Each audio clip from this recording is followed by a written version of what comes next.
Hey, we got this incredible 7-inch just in from Massillon, Ohio, Washington High School, which is still around.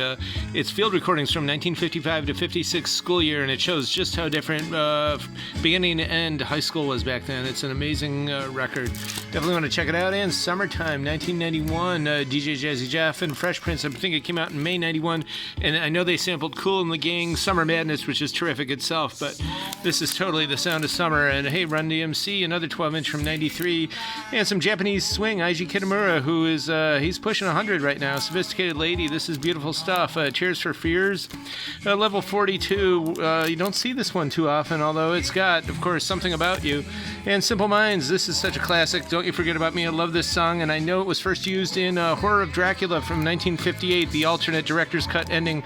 And I know it's on YouTube, so on our YouTube channel version of this flip, we're going to put a link down below for that. And Soul Sister, I know it looks like synth pop, but it's straight ahead rock. It actually, this LP sounds a lot like, almost like Phil Collins' version of You Can't Hurry Love, that kind of music.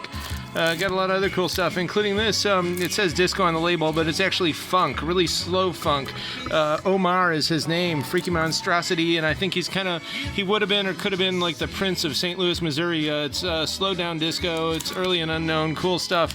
Hey, Art Pepper's on this. Sonny Still, pretty good West Coast jazz, cool jazz. It's Mint with the Obi and Inner, excellent stuff there. And so is this, Bobby Dukeoff. I know Dukeoff.com is still around. He was from Miami, founded this music company down there, and this is some really good, lush and lovely cocktail music for those smoky, sultry nights. And this Connie Stevens record is excellent just for the cover alone. It's just such an amazing, authentic tiki bar, and of course, because this has to do with Hawaiian Eye, but it's a really nice, cool 1960 record, and of course, we sell tons of these. It's excellent Spy Jazz Luxuria, and Ravi, of course, and The Ventures, of course, and I love this record. This is Mono, of course.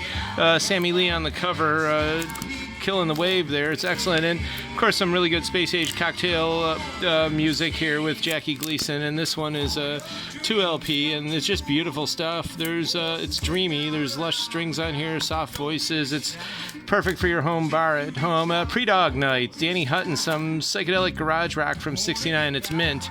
And some other stuff too, including this baseball game thing from Mel Allen, and it's one of those with multiple grooves, so when you put down the needle, it'll start a track that sounds like another one, but it's not really, so you don't know how the game's going to be played, but it comes with scorecards and all that other stuff. This is a game board, instructions, so it's pretty cool. And I know these have got to be G.E. Merry Midgets, those lights there from the warmth, but everybody's on this record. And if they're not on that one, they're on this one. Got lots of great Christmas. Even Disney got into it back then. And his Sesame Street, Born to Add. This is pretty collectible. It's actually rare, especially in this condition, believe it or not. Not too many copies out there floating around anymore, but definitely for the fans, there's a lot of good stuff. And we got a lot of interesting children's records. This Transparent Red. Most of this stuff, I would guess you would call it boomer stuff from the late 50s, early 60s. And I guess then 10 years later they did Woodstock, but they had a lot of cool stuff. And this is from the 70s, definitely Generation X. And the Mummies from the 90s, Estrus Records. Well, actually, this one wasn't on Estrus. This was the Mike Mariconda sessions, which is technically a bootleg, but it's definitely worth looking into.